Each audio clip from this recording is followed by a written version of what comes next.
Los teléfonos de AM 1010 Onda Latina son 4372-2841, 4372-3061.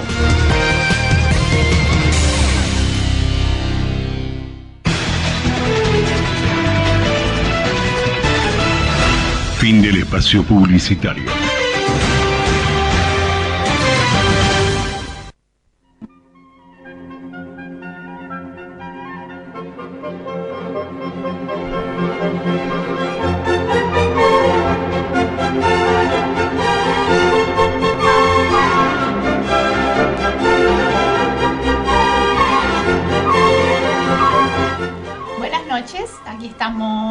Con nuestro programa Una Mirada en el Tiempo, como todos los jueves de 20 a 21 horas en Radio 1010 Onda Latina, a cargo de Carlos Pensa, Zulma Prina y Hugo Brizuela Álamo. Y hoy tenemos con la conducción de Carlos Pensa. Bueno, es un programa especial de Navidad. Así es, Marta. Para todos. Feliz Navidad para todos los oyentes y para Marta, que está con nosotros, nuestro invitado. Gracias. Y el tema es interesante y vamos a conversar algo sobre eso.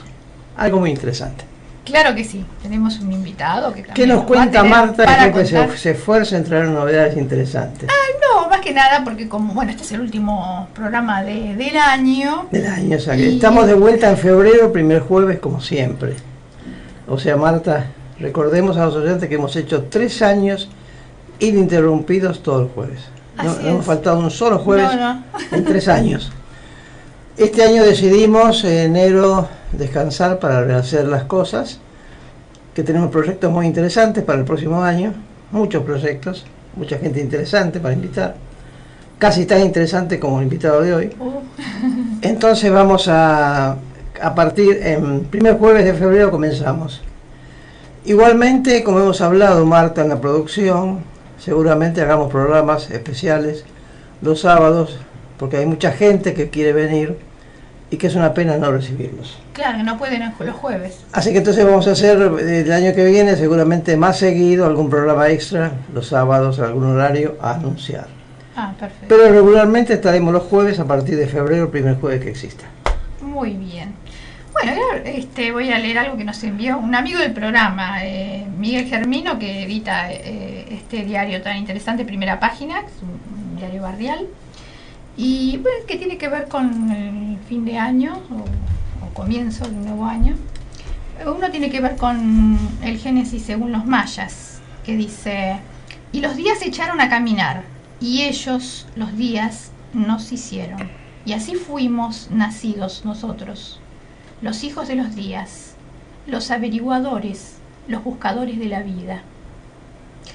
Y después, bueno, algo que, unas frases de Eduardo Galeano, un fragmento, que también tiene que ver con el primero de enero.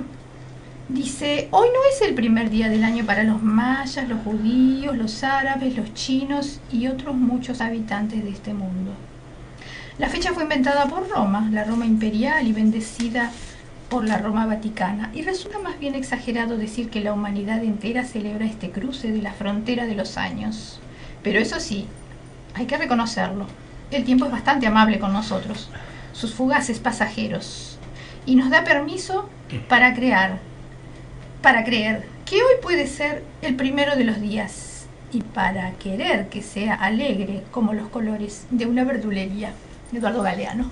Muy bueno.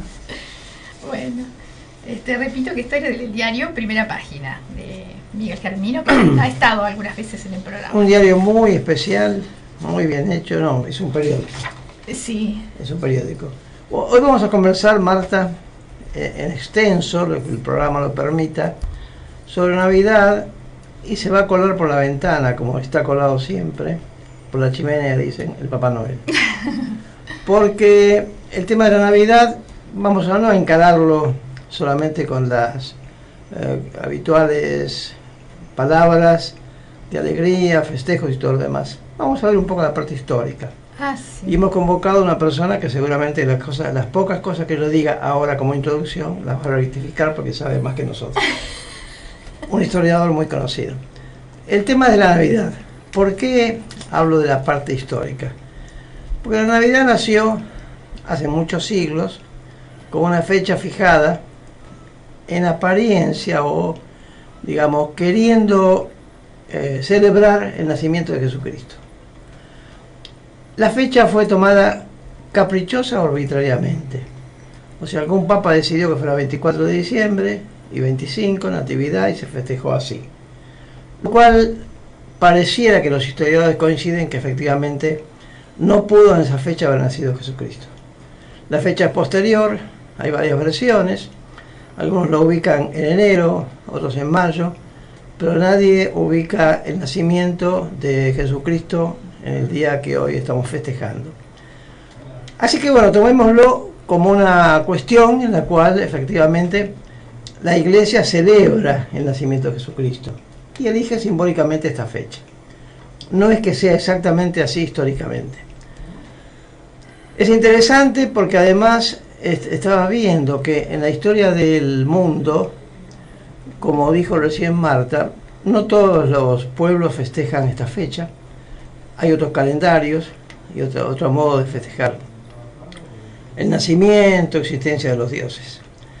Pero de todos modos, aún los cristianos, muchos discuten sobre la validez de esta elección del 25 de diciembre. Ha habido hasta peleas muy intensas y hay grupos, aún hoy luchadores, para que se elimine la Navidad como un festejo, en esta suposición que se transmite de que Cristo nació el 24 de diciembre. Esos grupos muy intensamente pelean hasta ahora contra la corriente sin mucha suerte, porque claro, se ha impuesto esto de la fecha del 24 de diciembre, el 25 como Navidad, se ha impuesto. Más allá de las religiones y más allá de la realidad histórica. Una costumbre, claro. Más allá de la realidad histórica. Porque crea esto un clima y un ánimo de fe, de confianza, y a pesar de que, bueno, la historia está indicando que la fecha fue elegida arbitrariamente para festejar el nacimiento de Cristo, porque no nació en esa fecha, igualmente hay una celebración que va más allá de que sea exactamente esa fecha o no otra. Pensando esto, se me vino a la imaginación este colado que es Papá Noel, que también se ha metido en la fiesta de una manera muy intensa, y creo que esto está muy claro porque es más reciente. El Papá Noel es una invención, es un mito, que los países nórdicos tenían algún tipo de personaje que venía en trineo, tirado por animalitos, volaba, traía regalos, pero ese individuo que venía del norte, con ropa tan pesada, venía de los fríos, era un individuo que tenía predilección por hacer regalos a los niños. Entonces, claro, pasado el tiempo, la habilidad de la promoción comercial ha hecho que se pierda este tipo de detalle que es importante. El Papá Noel es un señor que quiere hacer regalos a los niños. Y en la actualidad se festeja al Papá Noel como un regalador para todos. ¿Cómo se llegó a esto, Marta? Consecuencia de las promociones comerciales. O sea, yo estaba pensando, analizando este tema así históricamente, mucha gente vincula el salto del Papá Noel que puede meterse por la ventana, esto lo digo simbólicamente en la historia, o por la chimenea, como pretenden algunos, se ha metido de modo muy intenso por las promociones comerciales. Se dice que la Coca-Cola fue la que impuso al Papá Noel. No es exactamente eso. Coca-Cola, con el año 1930-31 hace un dibujo del Papá Noel, que es el que se impuso posteriormente en el rojo y blanco. La Coca-Cola pretendió solamente que acompañara a sus productos una imagen más estilizada, más bonita, mejor dibujada de Papá Noel. De ahí que mucha gente sostiene que la Coca-Cola inventó Papá Noel. Bueno, se ha impuesto. Yo creo que la sociedad de consumo, si decidiera que hay un día para los estafadores, todos nos juntaríamos a comprarle regalitos a los estafadores porque es el día del estafador. O sea, la promoción comercial tiene mucha fuerza. Y cuando se imponen los días, y hemos sido testigos en las últimas décadas, de que se han creado días para todos, para la abuela, para el abuelo, para el padre, para la madre, para el nieto, cada cual tiene su día, y Fíjese, Marta, que siempre el día tiene por objeto hacer regalos. Claro. O sea, motoriza la sociedad de consumo. No está mal, porque de todos modos en muchos casos esto reaviva lazos, afectos, atenciones, pero el fondo, realmente el motor, es el motor del consumo, Sí, el tan criticado motor del consumo. Tanto la Navidad como el Papá Noel son fechas que la gente se pone muy contenta, festeja, y eso es valioso porque, bueno, sirve. Alegría, descanso, reuniones familiares, regalos. Pero la esencia es esta otra. No tiene un contenido religioso. O sea, la gente no festeja estas fechas pensando tanto con el espíritu religioso la cuestión, sino como una cuestión de alegría espiritual. Se siente bien la gente, se reúne y de paso consume, que eso es fundamental para el sistema, para que funcione. Consume, y entonces evidentemente va a seguir este manijeo continuo de quienes venden productos para que estas cosas queden vigentes cada día más. Hay mucha gente que está en contra de esto, que los ataca, gente intelectualmente preparada, informada, con mucho argumento, porque pretende rescatar el contenido espiritual o religioso que deberían tener este tipo de fechas, y no solamente una cuestión de festejos en los cuales lo principal es comer o regalarse cosas. Esta es la situación. Así es. Así que bueno, esto que vamos a escuchar ahora, que es Navidad Blanca, es una prueba de todo lo que dije. Este es un disco que es una música que apareció para el 1920 y pico, 30, que ha vendido millones de discos. Sí. Es conocida y es famosa. O sea, aparte que fue un acierto el contenido musical y el contenido, el canto que lleva la música, la poesía o letra, ha tenido un acierto porque, bueno, un poco estaba interpretando la necesidad que tiene la población de estar contenta y conmoverse. Como último me acuerdo un detalle, o sea, la Navidad Blanca es una música interesante, todos la conocemos. Sí, sí. Cuando fue una vez Bing Crosby a cantarla por ahí, porque él era cantante oficial de las Fuerzas Armadas, llegó a un lugar donde iba a cantar para tropas francesas. Y un sargento le dice: fulano, ¿usted va a cantar Navidad Blanca? Y Bing Crosby le dijo: sí, voy a cantarla. El sargento le dijo: entonces me voy. Bing Crosby dijo: pero ¿por qué espera? Voy a cantar más, tengo varias piezas para cantar. Dice: no, me interesa escucharla, pero me conmueve tanto que siempre lloro. Soy sargento y no puedo llorar. Oh. Y se fue al fondo a escuchar la música. Así que escuchamos ahora la Navidad Blanca y después empezamos a hablar en serio de historia. Sí, I'm dreaming of a white Christmas, just like the ones I used to know, where the treetops glisten and children listen to hear sleigh bells in the snow. I'm dreaming of a white Christmas, with every Christmas card I write. May your days be merry and bright, and may all your Christmases be white.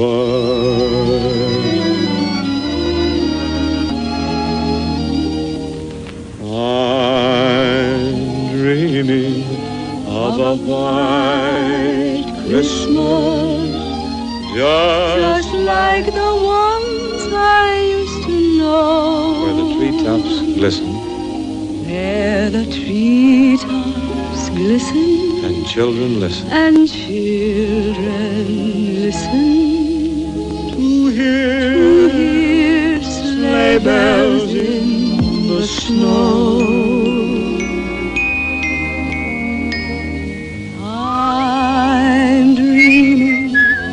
of a white Christmas. With every Christmas card I write, may your days be merry and bright, and may all your Christmases be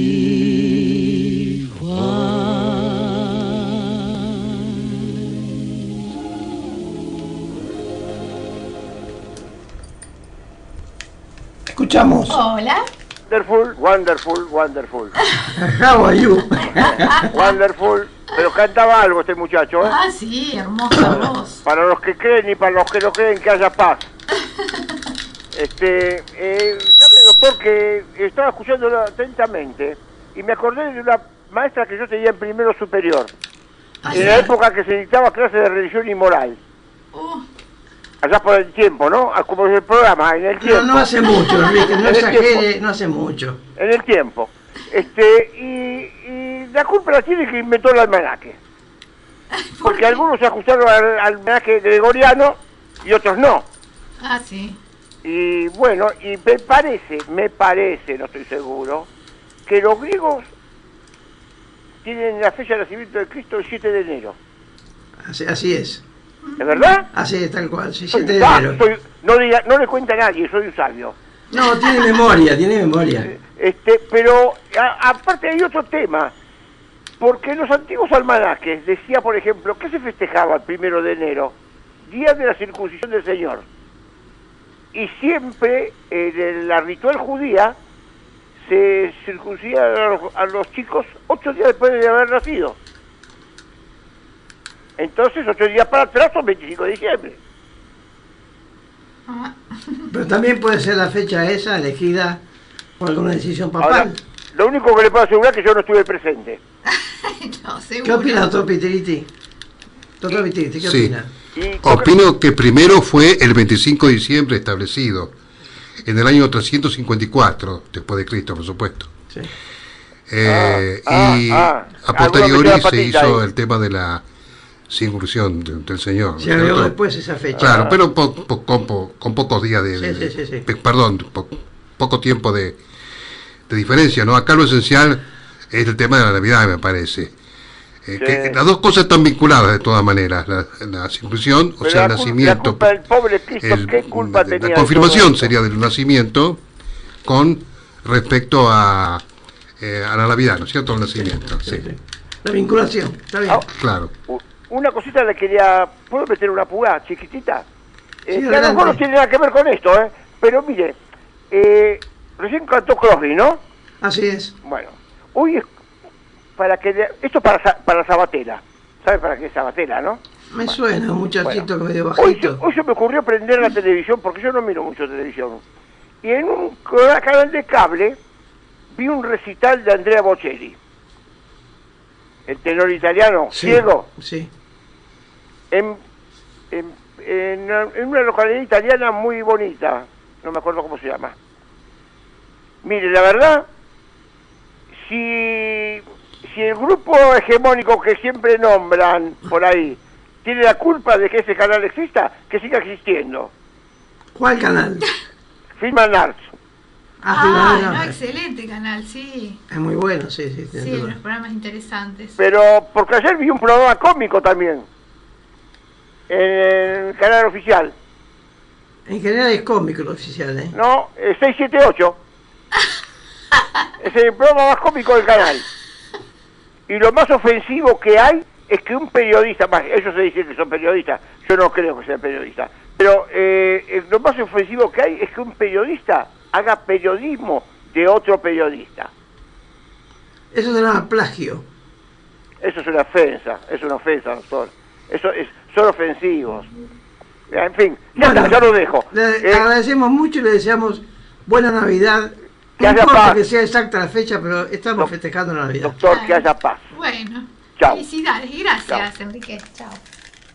Bueno, vamos a presentar al doctor Pitiriti y vamos a ver cómo nos comenta algo sobre esto que sabe mucho. Claro, bueno, el doctor Ricardo Vitiriti ya estuvo en otra ocasión en el programa y recordamos que es doctor en Historia y Teología, presidente de la Junta Barrial Vélez Sarsfield, fundador y director del Museo General Belgrano, que está en Bermúdez 4000, el barrio 400. 400, sí. En el barrio esquina Saráchaga, sí. Museo que recomiendo visitar.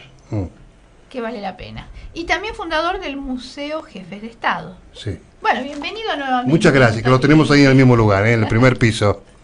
Muchas gracias. Bueno, hay mucho que hablar sobre este tema, ¿no? Habíamos dicho antes de algunas efemérides de diciembre, o habrá tiempo muy breve. ¿Tiene algunas inquietudes que muy breve, sí, antes de empezar con el tema de la Navidad. Hay que aprovecharla. Claro. Sí, el 3 de diciembre es el Día del Médico, por un médico cubano a principios del siglo XX que hizo una gran obra. Voy a ser muy sintético porque si no tenemos tiempo para la Navidad. El 11 de diciembre de 1890 nació Carlos Gardel. Está comprobado que nació en Toulouse, Francia, porque hay un certificado que ha sido publicado del Hospital San Luis de Toulouse, Francia, el 11 de diciembre de 1890, como dije antes. También por esos años, pero un 11 de diciembre, nació Julio De Caro. Por estas dos personalidades se estableció el Día del Tango el 11 de diciembre. Perfecto, sí. claro. Sí. Pero antes, el 9 de diciembre de 1824, en el sur del Perú, en Ayacucho, se produjo la batalla justamente de Ayacucho, que ganó el mariscal Antonio José de Sucre, mandado por el libertador general Simón Bolívar, y esta batalla, justo hace pocos días se ha cumplido el bicentenario, ha sido la última batalla por la guerra de independencia. Y también podemos tener el 31 de diciembre de 1812, se produjo la batalla del Cerrito, cerca de Montevideo, que preparó el sitio de Montevideo y la recuperación del avance con todo Uruguay para los patriotas, batalla que ganó el general José Rondó. Eso en cuanto hace a diciembre. Hay un 30 de diciembre magnífico que tiene que ver con Belgrano, y termino con las efemérides. De 1810, Belgrano establece como miembro del Poder Ejecutivo y como jefe de Estado, colegiado, el régimen político y administrativo para las misiones jesuíticas, para los aborígenes de las misiones jesuíticas. Una de las cláusulas que yo quisiera mencionar es que las pesas y medidas debían ser las de Buenos Aires, porque los españoles le metían la mula, como se dice normalmente, a los indios con pesas y medidas que no eran las correctas para sacar tajada, ¿no es cierto? Bien, eso en cuanto, creo que no me olvido de el 17 de diciembre es la muerte del libertador Simón Bolívar, que yo acabo de decir, de 1830. Bueno, ya terminé con las efemérides. Antes de comenzar el programa, y después entramos de inmediato a la Navidad, el doctor Vitiriti me comentó, él dijo que tiene un museo de jefes de Estado, y yo, que soy un modesto conocedor de cosas, ignorante de muchas, le dije de presidentes. Y el doctor Vitiriti me dijo, no, hay épocas que no son solamente presidentes. No son solamente los presidentes, hasta hoy, para no hacer diferencias, ¿no? Sino que le puse jefe de Estado, porque también fueron jefes de Estado, no con el cargo de presidente, los miembros del primer gobierno patrio, de los cuales estaba Belgrano, que yo acabo de mencionar, los 3 miembros del primer triunvirato, los 3 miembros del segundo triunvirato, y los directores suplentes. Gracias. Los directores supremos. Estos últimos, del año 14 hasta el 20, que se disolvió el país por la anarquía del año 20, y cada provincia se maneja sola, estos directores supremos fueron los primeros que constituían una jefatura de Estado unipersonal. Y las jefaturas de Estado anteriores con los triunviratos y el primer gobierno patrio fueron jefaturas de Estado colegiadas. Por eso que yo le puse no presidente, sino jefe de Estado, porque no solamente están los presidentes, sino que están otros jefes de Estado que no con el título de presidentes han sido miembros del Poder Ejecutivo de manera colegiada. Me pareció muy interesante eso porque, claro, desde mi ignorancia, usted dijo jefe de Estado y yo enseguida busqué el sinónimo presidentes. Y hoy aprendí que no, que efectivamente sabría, sin duda recordaba que ha habido triunviratos. Sí, por supuesto. Pero de todos modos no vinculé, y usted lo aclaró muy bien, y es muy interesante la diferencia. Sí, o sea que jefe de Estado alberga a los presidentes, a los triunviros, a los directores supremos y al primer gobierno patrio. Para mí es un avance cultural. Bueno, muchas gracias. Cuéntenos qué opina de la Navidad. Bueno, hay muchas cosas que decir. Yo quisiera empezar por el principio, pero por excepción voy a empezar por hace pocos años, con motivo de algo que se dijo aquí hace unos minutos, entre todos ustedes, antes de que yo intervenga. El tema de que el 25 de diciembre no nació Jesús. Esto es correcto, que no nació el 25 de diciembre. Hay congregación de... No dice la... O el 24, el 25, se festeja el 24 de la noche, el 25. Correcto. Yo tengo un recorte de diario, de periódico, que lo cuido como una reliquia, de una declaración de Juan Pablo II, hace más de 10 años, no hace mucho, en donde él reconocía que no es la fecha esa el nacimiento de Jesús, sino que se tome esa fecha para una orientación. Bueno, hasta ahí lo que dijo el Papa Juan Pablo II. Yo modestamente, y parafraseando los italianos, diría, si non vero, ben trovato. Es decir, si no es verdad, vale la pena que lo sea, porque alguna fecha de nacimiento, tan altísima personalidad, la más alta del cristianismo, tiene que haber. Es simbólico. No podemos, es muy difícil decir, y no sabemos cuándo fecha de nació. Tampoco hay precisión respecto del año. Porque San Mateo dice que nació cuando Herodes el Grande era rey de los judíos, ¿no es cierto? Y esto es en el año 37. Entonces, como se adjudica 33 años, quiere decir que tenemos 4 años antes que hubiera nacido. A todo esto, les voy a decir algo que es una bomba cultural, por supuesto. Ustedes quieren creer, yo tengo publicaciones en castellano, por supuesto, ¿no? No muchas, son 2 o 3 nomás, que dicen que como personalidad histórica Jesucristo no existió. Hay de todo. No existió. No. Le voy a decir un nombre. Conocía que... ¿Conocía eso usted? Sé quién dice eso, sí, por supuesto. Bueno, yo no sé, yo le voy a nombrar un solo intelectual, que era después lo siguieron otros en Europa, que es un alemán, que era profesor de ciencias sagradas en varias universidades de ese país. Se trata del doctor Bruno Bauer.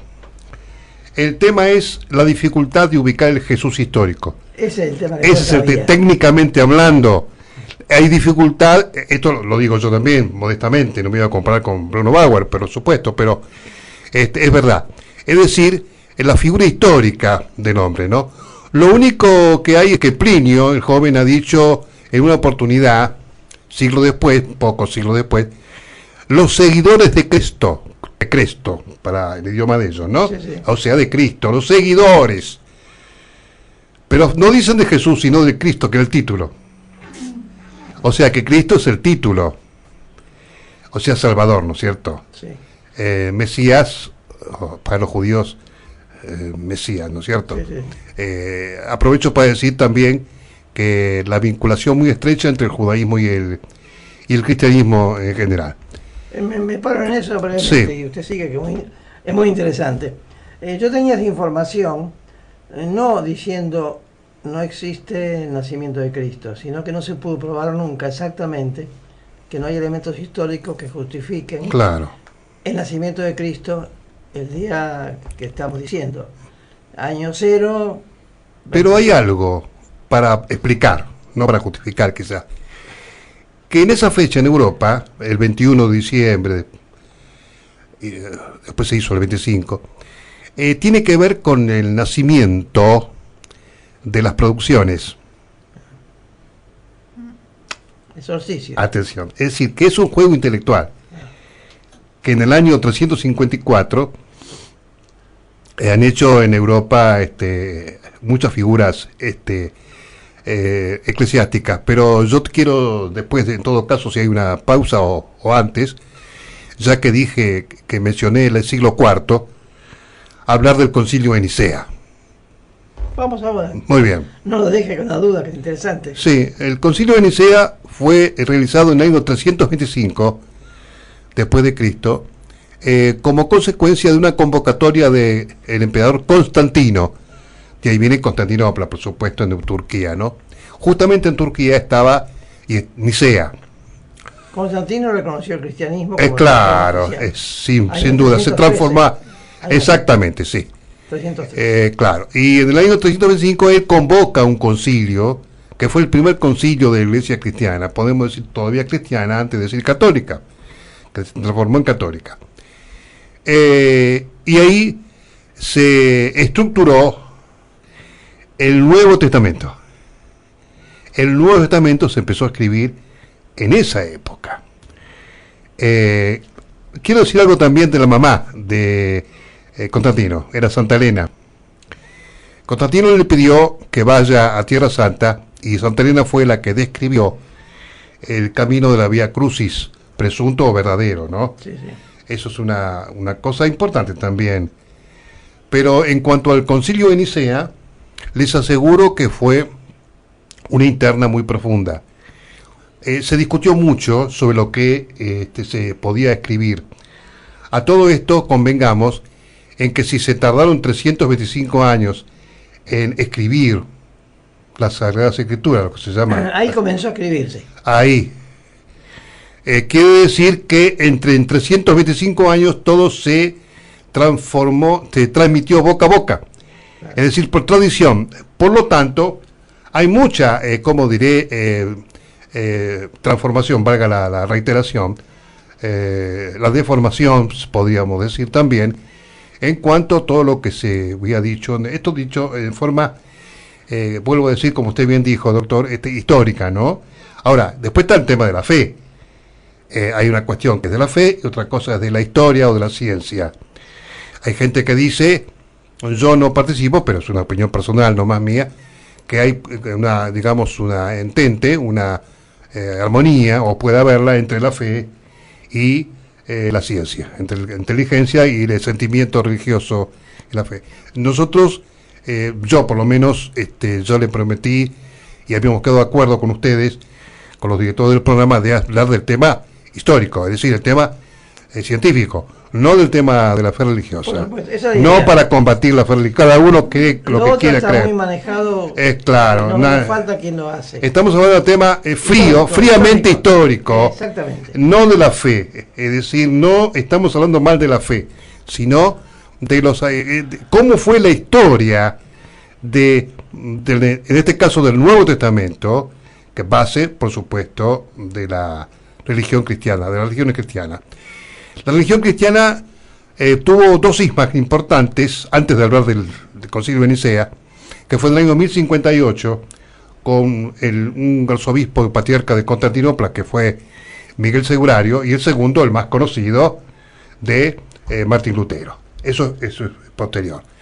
Pero para ir ya introduciéndonos en el Concilio de Nicea, hubo una gran interna.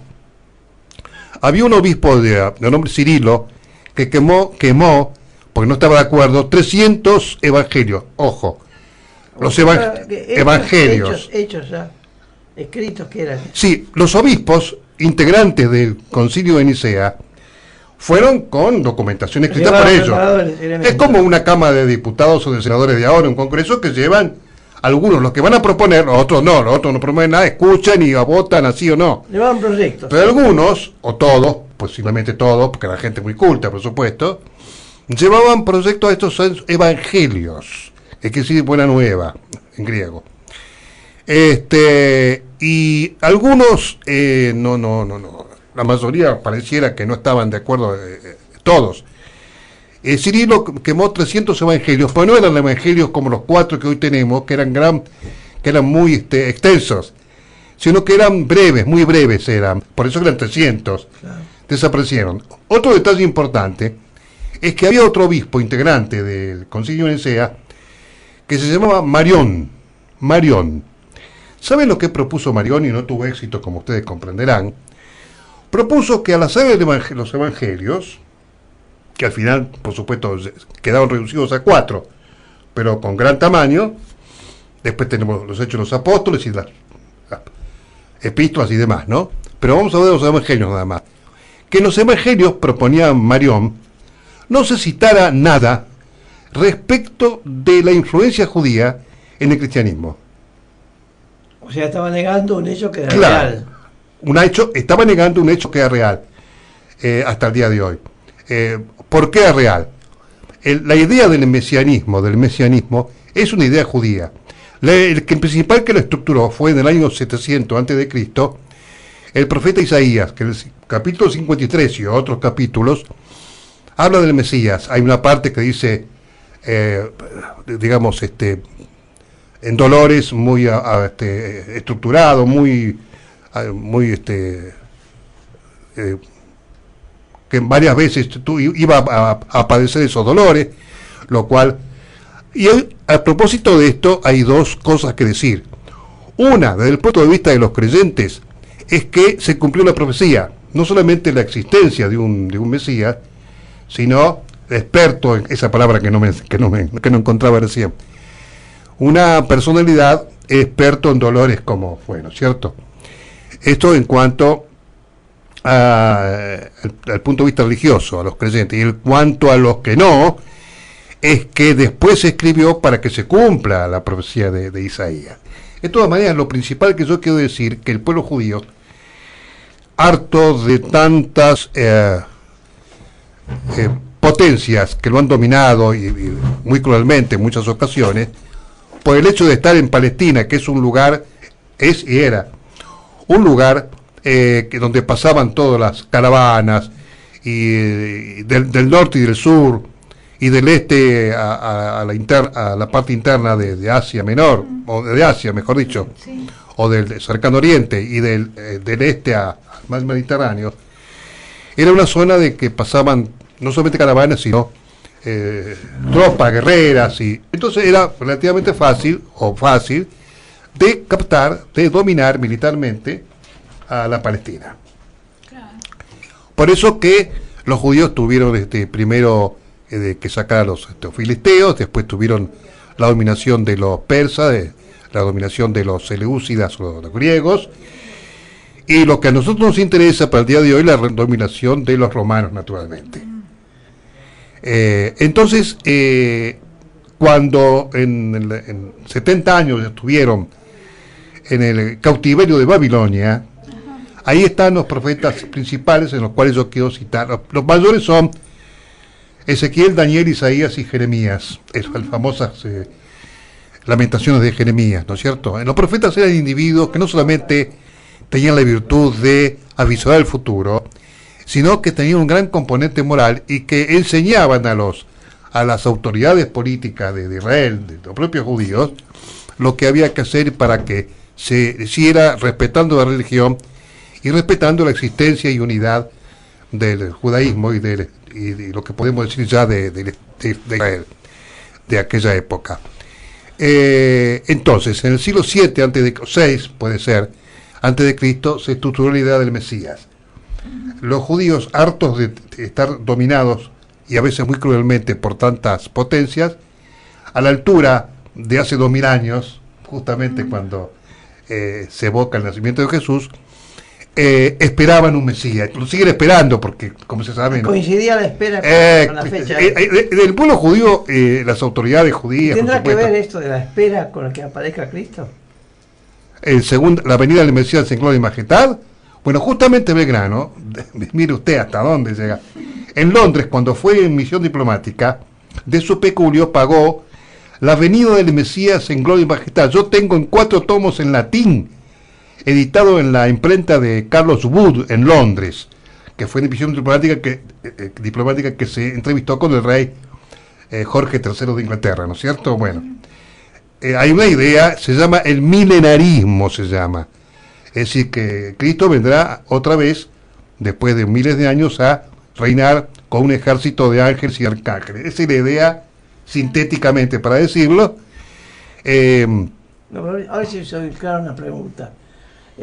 Por lo que usted cuenta, muy interesante, pareciera que cuando se aparece Cristo, la figura de Cristo, cierta o no históricamente, dejamos de lado, aceptémoslo como tal. Como figura real.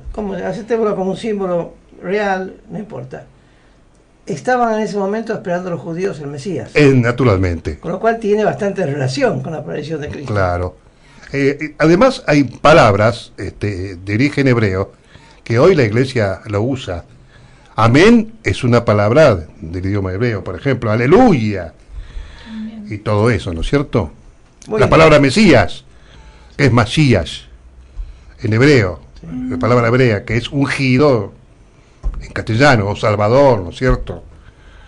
Ellos esperaban un Mesías y como no lo reconocieron y tampoco reconocieron, ya que estamos en el tema, en la Edad Media, ustedes saben que había muchos judíos muy numerosos en Europa, Sí. viviendo, y aparecieron dos individuos, no al mismo tiempo, sino en poco tiempo de diferencia, en forma alternativa, no en forma simultánea, que se autoproclamaron Mesías.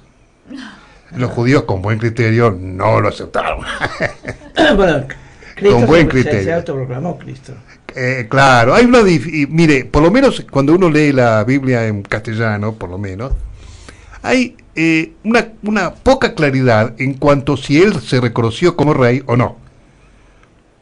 Rey Por- o Mesías, no es lo mismo. La pregunta, muy buena pregunta, la suya. Ocurre lo siguiente.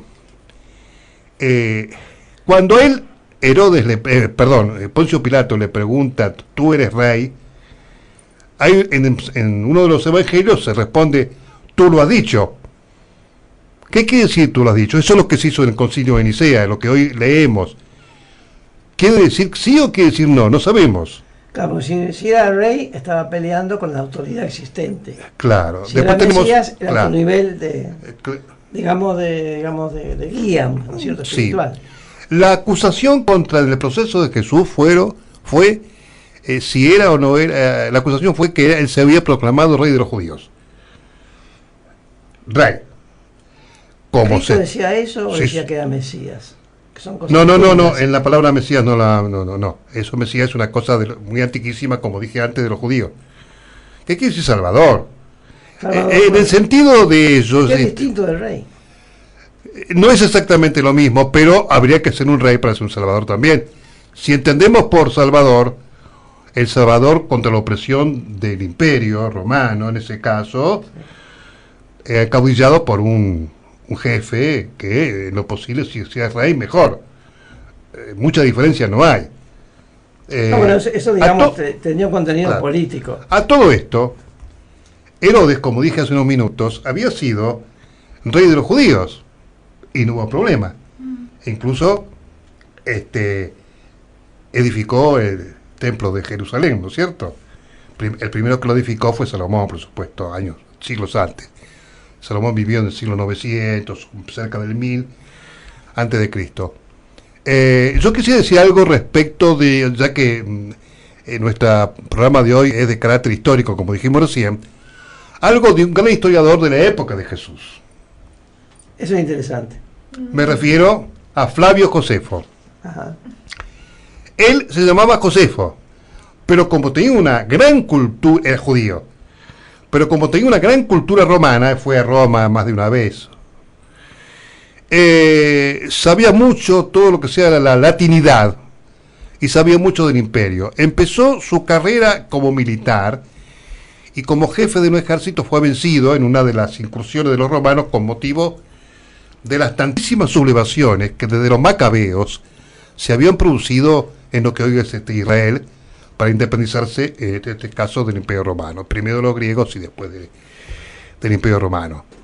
Fue detenido Flavio Josefo, se puso Flavio amaba tanto la cultura romana y la cultura judía, porque era judío por supuesto, que se agregó Flavio a Josefo, o José, se agregó Flavio. Eso es una cosa, no tiene importancia el nombre. Interesante, claro. Sí. Bueno, la única versión histórica que tenemos del tema que nos toca hoy es lo que habla Flavio Josefo de la época de Jesús, sin nombrarlo, porque él nunca lo nombró, pero no importa. Otra polémica, ¿lo nombró porque se le escapó o lo nombró porque no quería o porque era amigo de los romanos o porque realmente no existió, como dice Bruno Bauer? ¿Qué nombra él? Él que nombra. Nada. Nombra a Pilato. Ahí hay coincidencia con el Concilio de Nicea y con la Biblia actual, por supuesto. Lo que yo quiero citar es lo siguiente.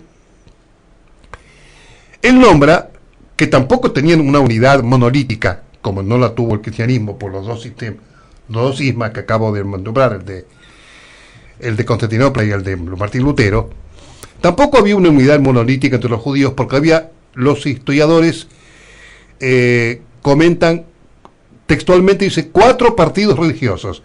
Claro, la palabra partido no debe ser interpretada para los oyentes que nos están escuchando como partidos políticos de hoy, sino que yo le diría congregaciones religiosas, que eran las siguientes. Más bien grupos, diríamos. Grupos religiosos de tendencias diferentes.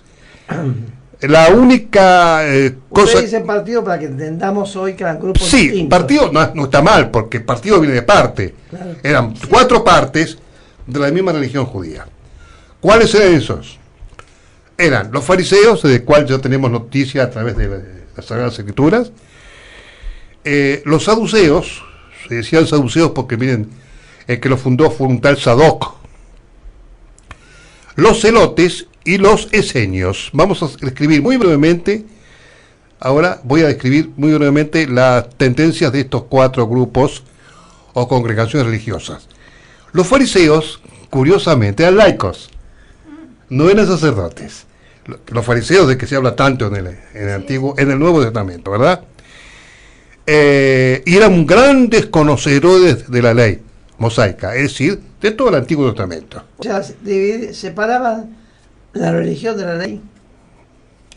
No, en aquella época la religión, y hasta el día de hoy en parte, la religión y la ley es una cosa tan unida.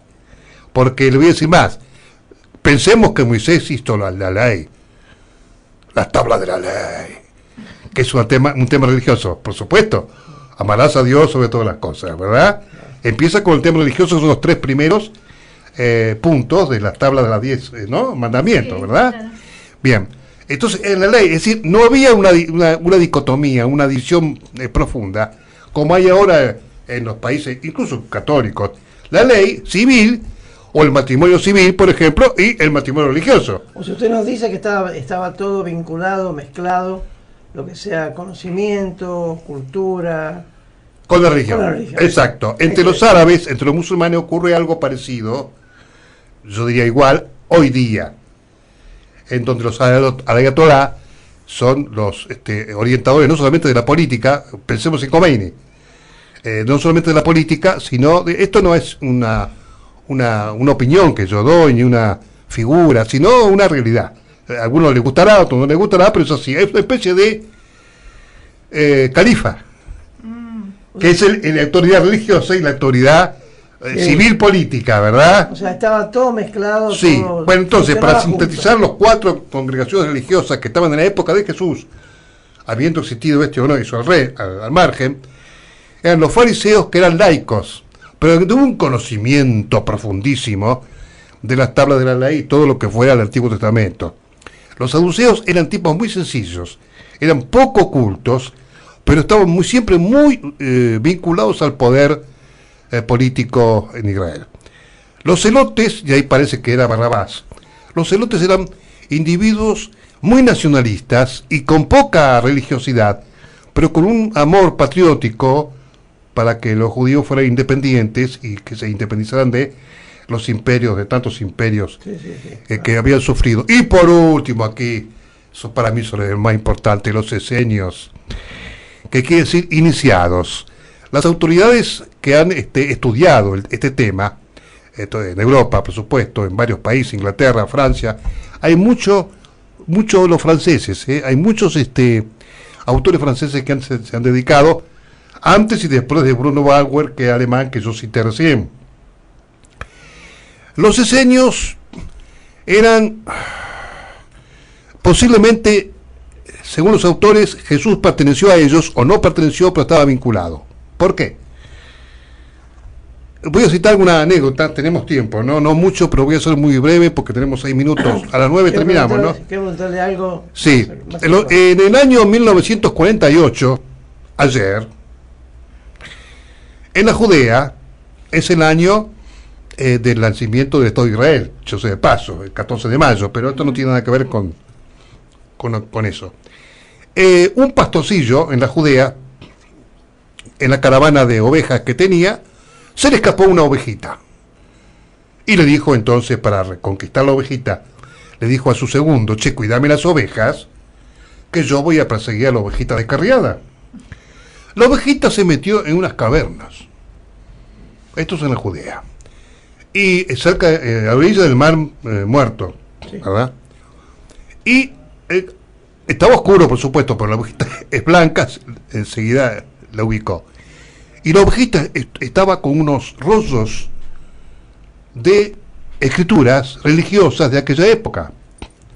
Y se descubrieron que eran escritos sobre los esenios. Los esenios eran unos judíos que estaban a la orilla del Mar Muerto en una localidad que se llamaba En-Gadi, separado, En-Gadi.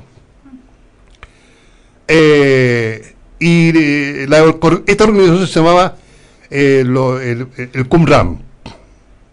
Se llamaba así, que no se sabe, por lo menos yo no sé, hasta lo que he leído, qué significa eso, Qumran en hebreo, pero va. Eran gente que no se casaban, atención con esto, como origen de, digo yo, es una opinión mía, del sacerdocio célibe. Célibe, sí.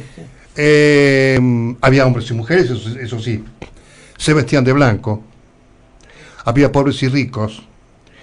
Para comerse extendía un manto en el suelo y ahí todos almorzaban y cenaban. Pero acá viene lo mejor, acá viene otra bomba. Había una personalidad que no tiene nombre, no le pusieron nombre o sí títulos, que era el jefe de ellos, que se llamaba Maestro de Justicia. Eso por un lado. La bomba de que yo hablo es la siguiente. Ellos hacían unas ceremonias del bautismo. Los judíos. El judío. Sí, esos judíos de los esenios, sí. En vez de la circuncisión, que ya sabemos en qué consiste, como señal de la presunta o verdadera predilección de Dios por los judíos, con agua. Ellos son los estructuradores por primera vez del bautismo, y la bomba principal es de la Eucaristía. Porque hacían... ¿En qué año estamos hablando? Estamos hablando hace 2000 años, 2000. En la época de Jesús, que estaban estos 4 congregaciones religiosas, el bautismo termino, y la confesión. Conclusión. Vaya si el judaísmo no es base esencial de la creencia y la fe religiosa cristiana. Está clarísimo, pero de todos modos lo quiero llevar un poquito a cosas más modestas. Hemos hablado del Papá Noel. He sido un poco crítico, tal vez criticado a la sociedad de consumo, que un poquito, digamos, enseguece a la gente, todo este tipo de cosas que dijimos. ¿Usted qué opina de esa figura? La figura de Papá Noel, sí. Que el principio de, voy a ser breve porque ya nos vamos, el principio de todo es en San Nicolás de Bari, sí. Que era un hombre, un sacerdote muy rico, que sin embargo abandonó todo y ayudaba a los pobres. Regaló todo. Sí, y hacía regalos por la chimenea de ahí viene el Papá Noel, por de ahí viene, buah. Ahora, San Nicolás de Bari está enterrado en la iglesia de San Esteban. Pero ha sido eclipsado por Papá Noel. Sí, el origen de todo esto, del Papá Noel de hoy, Nicolás de Bari. Es San Nicolás de Bari, correcto. Que es un que es una figura santa. El que tiene creencia cristiana o el que no tiene, es una figura de un santo, aunque la iglesia no lo hubiera proclamado. ¿Qué año fue San Nicolás de Bari? Más o menos hace 1000 años, más o menos, bueno. Ya estaba dando vuelta la leyenda de algún Papá Noel que venía. Sí, sí. Yo me digo esto, San Nicolás de Bari, que sería realmente el Papá Noel de los cristianos, ha sido tapado por el Papá Noel, este invento mitológico, sin duda, que se ha hecho. Y los Reyes Magos, que no eran reyes, porque la Biblia dice, unos magos vinieron del Oriente. Eso casi me olvido de decirlo. Ajá. Ahí hay una deformación. Ahí la iglesia posiblemente haya metido la pata de meter la palabra reyes. No hay prueba de que eran reyes. En la Biblia, San Mateo y todos dicen, unos magos del Oriente. Ahora, ¿los magos qué eran? Eran astrólogos, que según la Sagrada Escritura, se orientaron por una estrella hacia Belén. Y hablando de Belén, quiero decir también, con lo cual yo creo que está el tema sintéticamente, pero agotado, creo. Se pueden hacer muchas preguntas. Es que el mismo Isaías dice algo así casi textualmente: y tú, Belén, tan chica, como que es tan importante, sin embargo, de ti nacerá el Mesías. Por eso es que le hacen nacer a Jesús en Belén. O sea, aunque no haya nacido en Belén, sino en Nazaret, porque vivían ahí, en fin. O sea, el nacimiento de Jesús en Belén es otro decreto. Sí, pero basado por lo menos en una profecía de Isaías, ya un poquito más serio. Profecía. Profecía de No, Isaías. prueba Sí. histórica. No, profecía. No, lo dijo Isaías. Eso es más serio, esto me gusta más. Cuéntenos, o sea, efectivamente, estoy de lo cierto cuando opino que San Nicolás de Bari fue tapado por el Papá Noel. Naturalmente. ¿Quién habla de San Nicolás de Bari? Esto hoy. ¿Quién habla de los Reyes Magos? Nadie. Ni de Jesús hablan. ¿Usted escuchó hablar de Jesús? No. Salvo la misa vaticana de su santidad Francisco, por supuesto.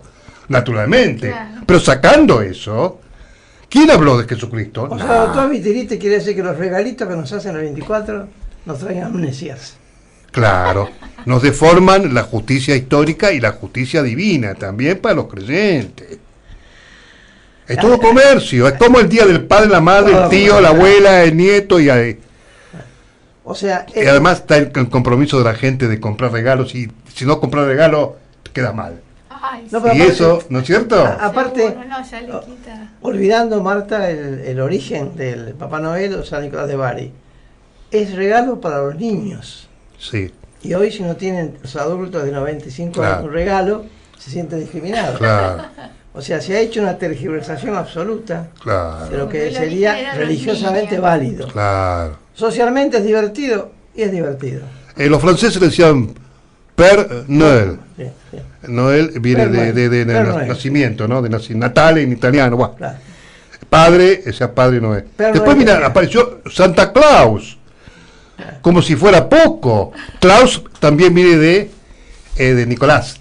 Es una deformación de Nicolás. Y digamos, como último, nos estamos yendo, digamos que todo este tipo del Papá Noel y todo este tipo de cosas, no solamente por motivos religiosos, porque sería válido religiosamente San Nicolás de Bari, no solamente por eso, sino porque tiene contenidos que son absolutamente intrascendentes. Es puramente una fiesta, es una figura dada vuelta, porque aún Papá Noel era un mago mitológico que traía regalo para los niños, Ujú, no para todos. claro. Y también se dio vuelta a esto. O sea, O sea que queda muy